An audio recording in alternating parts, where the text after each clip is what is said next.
November 2001. Tora, Bora Mountains. Altitude 3,000 meters above sea level, temperature at night drops to -15 degrees Celsius, and during the day, the rocks heat up so much you can't touch them with bare hands. It was here, in this stone hell on the border of Afghanistan and Pakistan, that an operation unfolded which American command preferred not to discuss, because what happened in those days became one of the most humiliating failures of an elite US unit, and the clearest proof that the British SAS truly is a different breed of fighter. It all began with arrogance bordering on recklessness. Command of SEAL Team 6, the legendary Naval Special Operations Unit, received the task of clearing a network of caves where high-ranking Al-Qaeda members were allegedly hiding. 24 operators, the best equipment in the world, satellite communications in real time, air support. It seemed the mission was doomed to succeed. Each fighter carried equipment worth over $80,000. Latest generation night vision devices, GPS systems accurate to 3 meters, encrypted communication channels, assault rifles with laser designators. Behind them stood the entire might of the American military machine, with a budget of $700 billion per year. When the British from the 22nd SAS Regiment were offered to join the operation as consultants, the American commander literally laughed in his British colleague's face. "We'll handle it ourselves, guys. Go rest. Watch how real professionals work." These words were later quoted in classified intelligence reports as an example of catastrophic overestimation of one's abilities. The American officer didn't know just one thing. In a few hours, he would be sitting in a corner of the base, repeating the same phrase over and over until a British medic injected him with a sedative. Overconfidence is a dangerous thing in the mountains, where every stone can hide a sniper and every path a minefield. The British indeed stepped aside. 8 men from B Squadron positioned themselves at an observation post 4 kilometers from the target zone. Their equipment looked almost archaeological compared to the American gear. Worn tactical vests, old maps in plastic cases, compasses instead of GPS navigators. But each of these 8 men had passed selection that only 1 in 20 candidates survives. Each had spent a minimum of 5 years in the regiment, participated in operations on 3 continents, knew what real combat meant, not exercises at a Virginia range, but blood, dirt, and death. Their task was simply to monitor the situation and be ready for evacuation if something went wrong.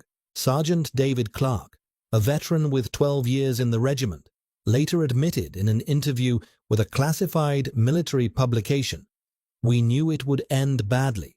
We knew from the very beginning. The Americans went there, like on parade, with noise, with lights, with radio communications on open frequencies. We couldn't interfere. We were ordered to be silent and observe." Clark had fought in Northern Ireland, where one mistake cost lives. He had worked in Bosnia, where the British stopped ethnic cleansing with bare hands and diplomacy. He knew the price of overconfidence. The SEALs began the operation at exactly 00 hours on the 15th of November. 4 groups of 6 men each with a designated sector of responsibility. They moved in column along a narrow mountain path, illuminating the way with tactical flashlights. Radio communications were conducted almost continuously. Coordination, communication checks, position confirmations. From the perspective of American doctrine, everything was correct. Constant communication, clear role distribution, technological superiority. From the perspective of mountain warfare, it was suicide. The militants heard them from a kilometer away. The first 2 hours went according to plan. The caves seemed empty, abandoned. The Americans were already beginning to relax, joking on the radio, discussing where they would celebrate the successful completion of the mission. One operator even suggested photographing himself against the mountain landscape for Instagram. They didn't suspect that militants had been watching their every step for the last 40 minutes. Taliban and Al-Qaeda fighters were masters of mountain warfare. They grew up in these mountains, herded sheep here as children, fought here against the Soviet Union in the 80s. For them, these rocks were home. For the Americans, a hostile planet. And then, real hell began. The third group ran into an ambush in a narrow passage between rocks. Al-Qaeda militants knew these mountains like the back of their hand. They grew up here, fought here against Soviet troops 20 years ago. They let the Americans advance into a natural stone funnel, where rock walls rose 20 meters on both sides. This was a perfect kill zone, a narrow passage without cover, with high walls from which fire could be directed from top to bottom. The militants blocked the exits with heavy boulders they had prepared in advance, and opened fire from 3 sides simultaneously. Automatic bursts, RPG-7 grenade launchers, even improvised mines buried in narrow places. All this descended upon the SEALs in a matter of seconds. The first American fell 5 seconds after shooting started. Bullet to the neck. Instant death. The second received a leg wound and began screaming into the radio, demanding medical evacuation. The rest tried to return fire, but couldn't determine where the shooting was coming from. The echo in the gorge created an acoustic illusion. The sounds of shots reflected off rocks and seemed to come from all directions at once. From the SAS observation post, they saw everything through night vision devices and thermal images. They heard panicked screams over the radio, saw how the Americans rushed between rocks, trying to find cover. Corporal James McIntyre, a sniper with experience in Northern Ireland and Kosovo, recorded in his field diary a phrase that later became legend in British barracks. They lost formation 2 minutes after contact began. After 5 minutes, half of them no longer knew where the others were. After 10 minutes, they were just shooting in all directions, not distinguishing targets. McIntyre was a professional sniper with 42 confirmed kills. He had seen battles in Belfast, where British soldiers held under fire from Irish militants. He had seen Kosovo, where Serbian snipers hunted peacekeepers. But he had never seen such panic. These weren't rookies. These were fighters who had passed one of the toughest training programs in the world. Each of them had spent a minimum of 2.5 years training in Coronado, gone through the famous _3, where candidates sleep 4 hours in 5 days. They swam in the icy waters of the Pacific Ocean, carried rubber boats on themselves across beaches, performed thousands of push-ups in wet sand. They were taught to shoot, parachute, blow up objects, conduct hand-to-hand combat. But they weren't taught the main thing. How to keep your sanity when the whole world turns into chaos, when comrades are dying nearby and there's nowhere to wait for help. The SEAL Group Commander, Major Robert Jenkins, requested immediate air support. 39 years old, graduate of the Naval Academy at Annapolis, 14 years of service, 3 stars for excellence. On paper, the perfect officer. In reality, a man who for the first time in his life faced a situation not described in regulations. The problem was that the coordinates he transmitted turned out to be inaccurate. In the mountains, GPS navigation malfunctioned due to magnetic anomalies and dense cloud cover. Satellite communications cut out every few minutes. Systems that Americans relied on unconditionally were failing one after another.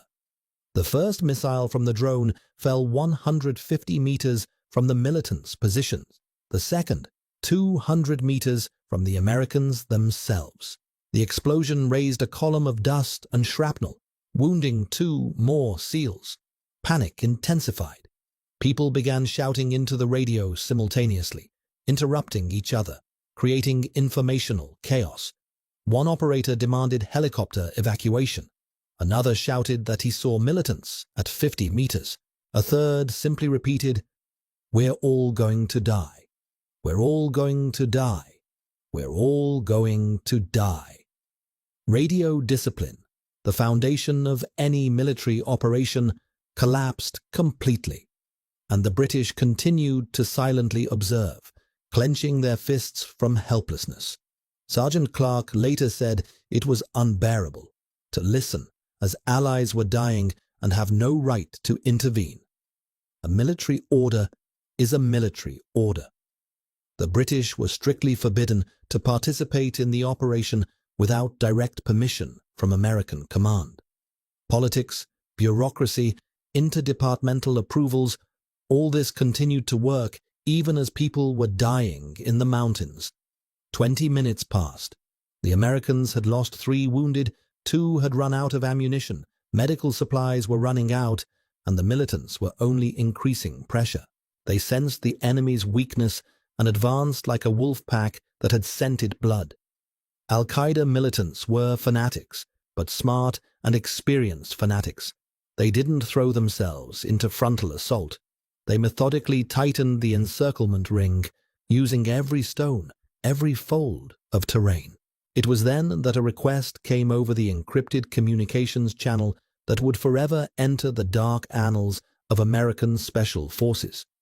Immediate assistance required, requesting evacuation, requesting fire support, requesting any available help.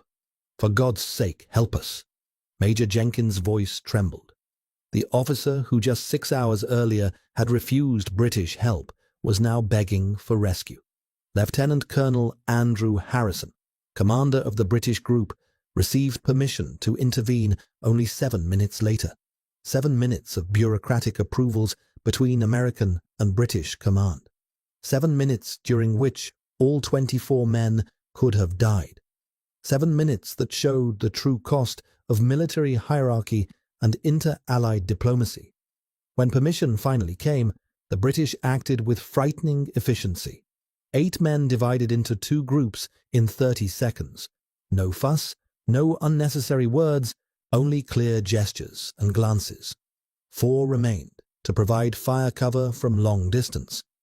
They had L96, A1 sniper rifles, caliber 7.62 millimeters, old but reliable weapons capable of hitting targets at distances up to 800 meters. 4 moved directly into the combat contact zone with automatic weapons, grenades, and knives. They moved absolutely silently, using every shadow, every fold of terrain. The British studied the art of stealthy movement for months. They were taught to walk so that gravel wouldn't crunch under their feet. They were taught to breathe so that vapor from their mouth wouldn't give away their position in cold air. They were taught to freeze in one position for half an hour if the situation required it. No radio communications, only gestures and visual contact.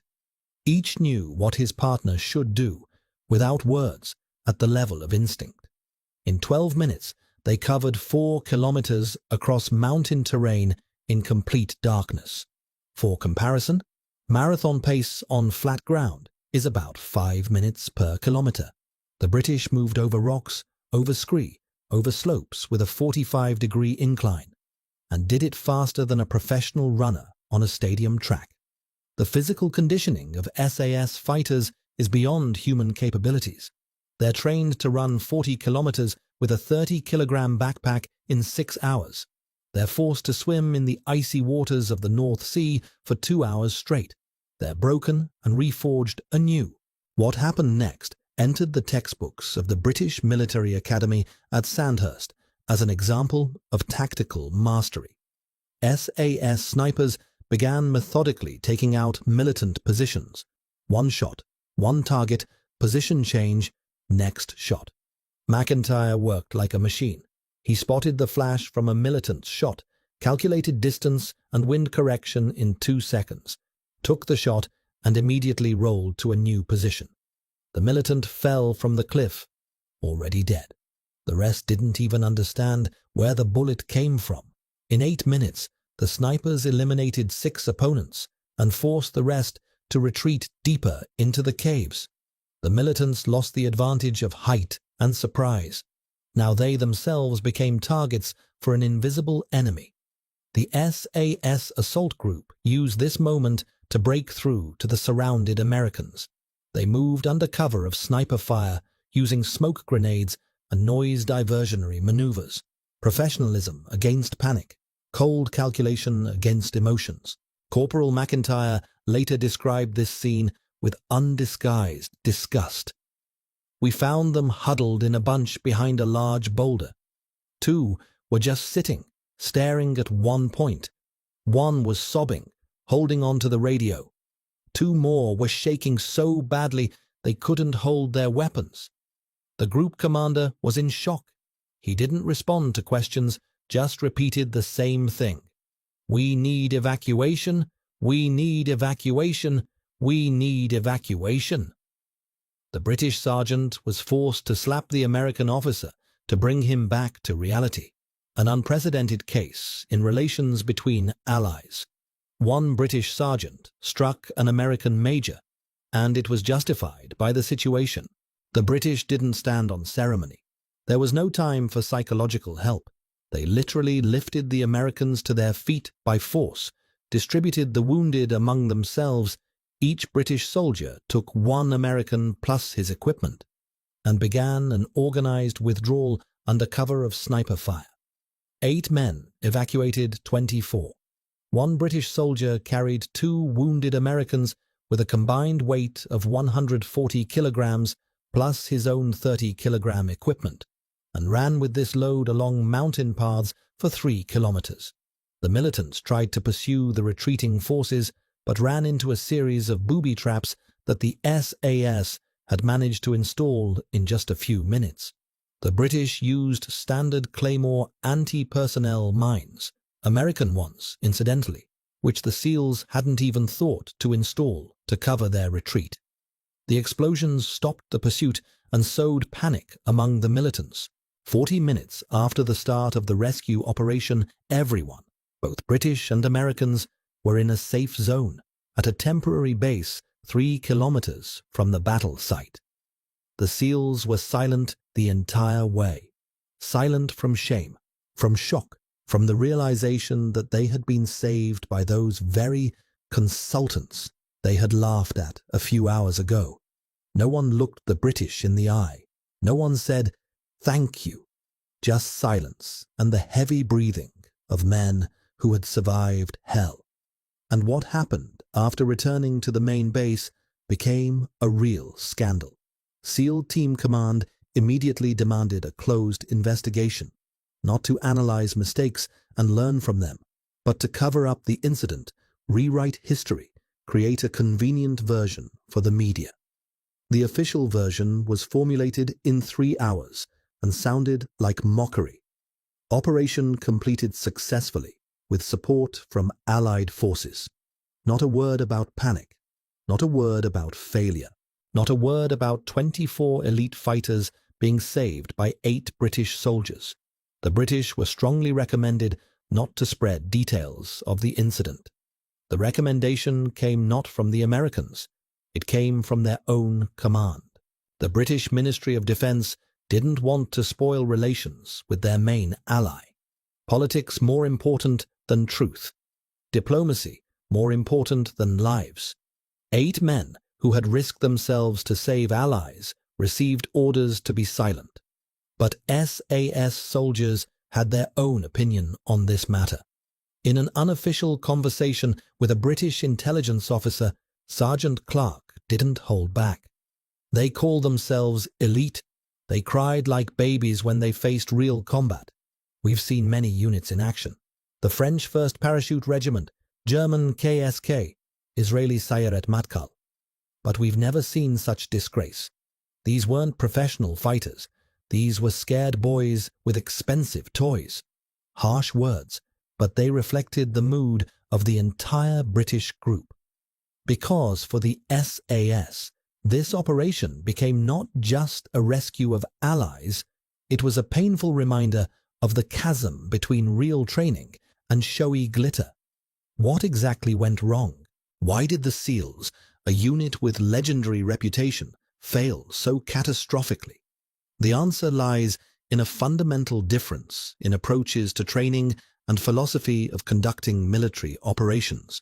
The American system bets on technological superiority and firepower. SEAL team soldiers train to operate with full support from aviation, artillery, real-time intelligence. They're excellent in assault operations on prepared objects, in capturing buildings and ships, in quick raids with helicopter support. But in Tora Bora, all these advantages evaporated. The British SAS is built on completely different principles. They're prepared for autonomous operations in conditions of complete isolation, when there's nowhere to wait for help. Each fighter goes through a survival and interrogation resistance program, considered one of the most brutal in the world. Candidates are dropped in the Welsh mountains in winter with minimal equipment and orders to cover 100 kilometers in 3 days.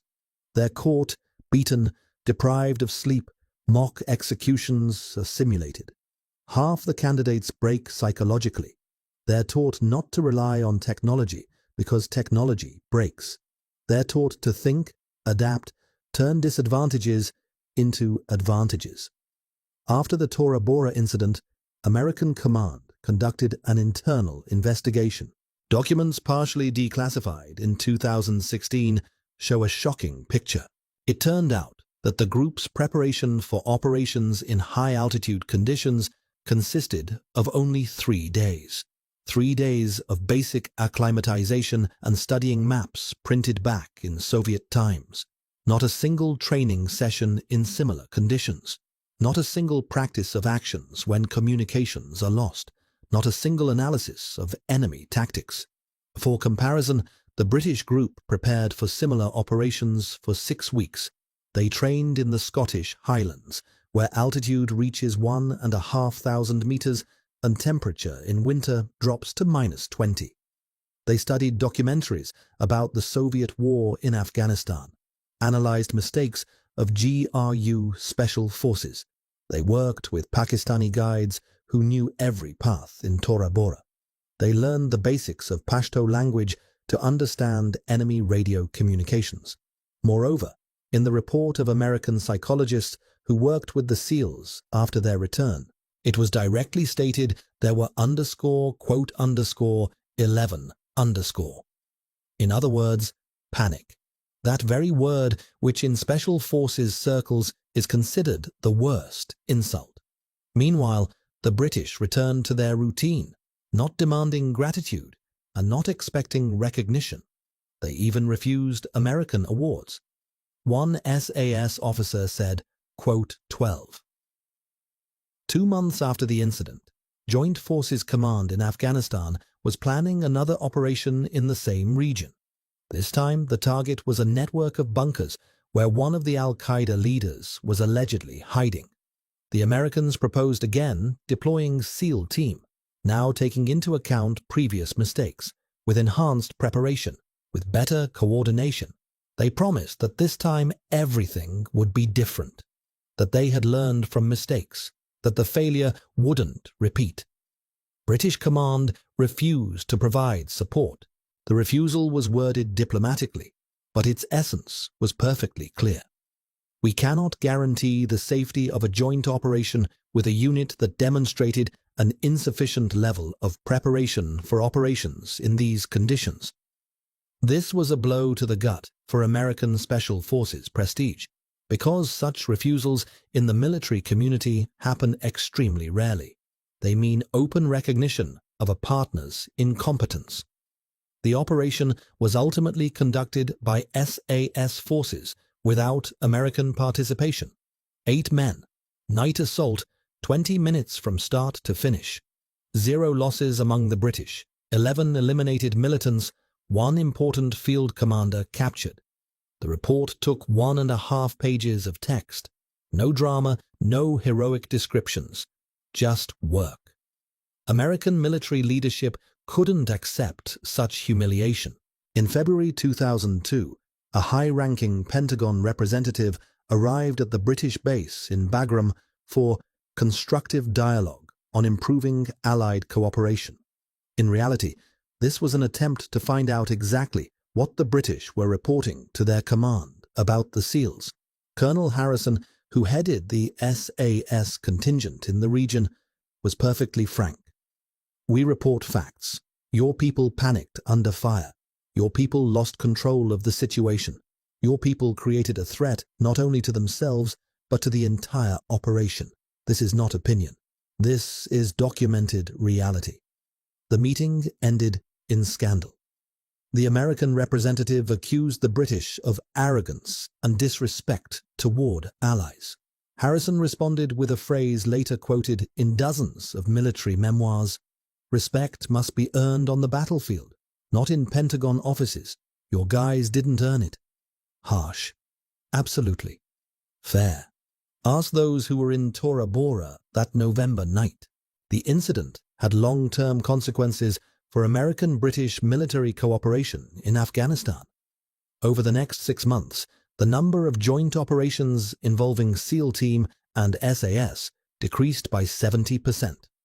The British preferred to work independently or with other allies: Australian SAS, Canadian JTF-2.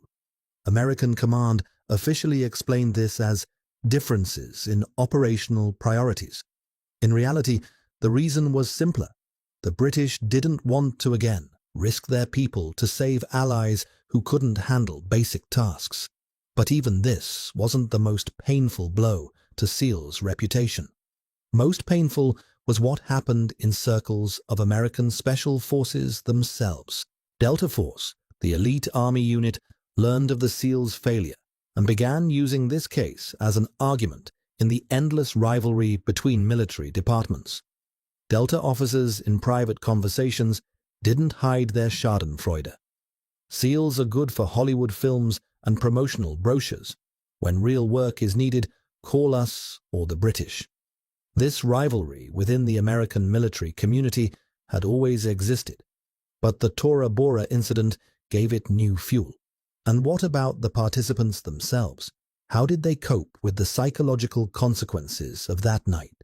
Military psychologists worked with the SEAL group for 4 months after their return.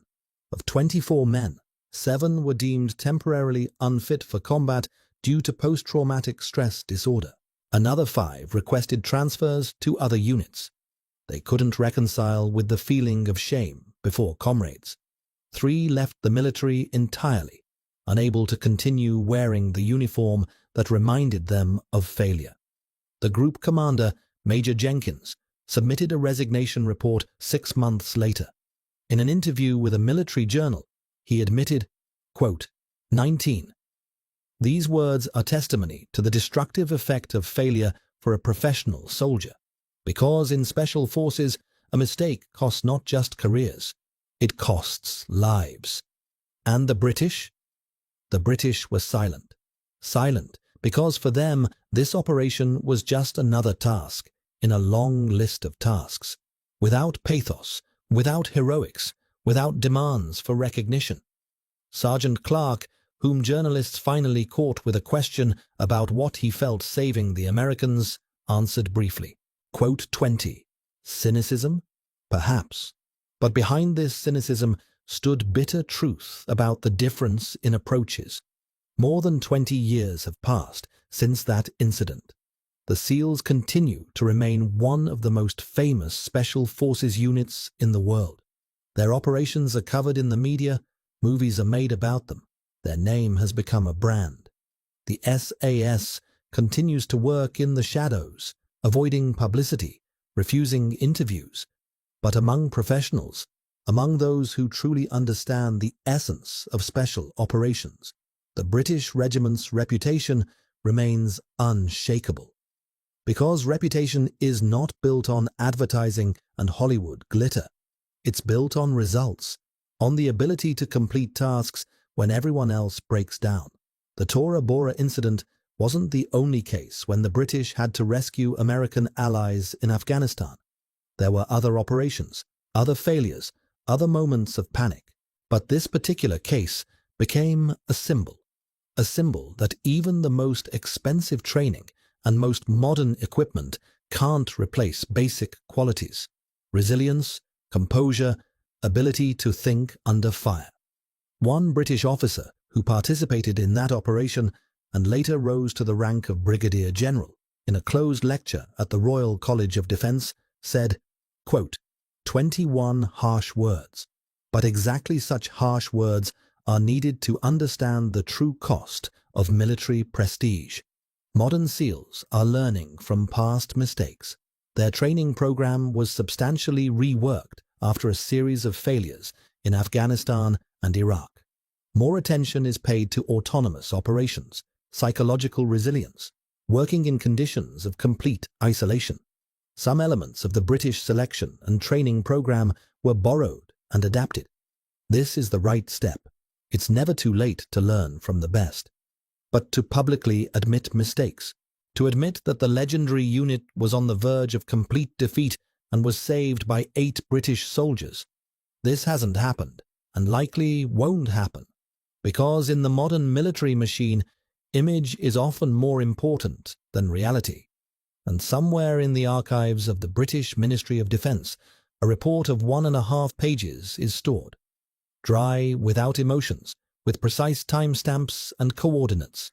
It contains no word panic, no word failure, no word disgrace.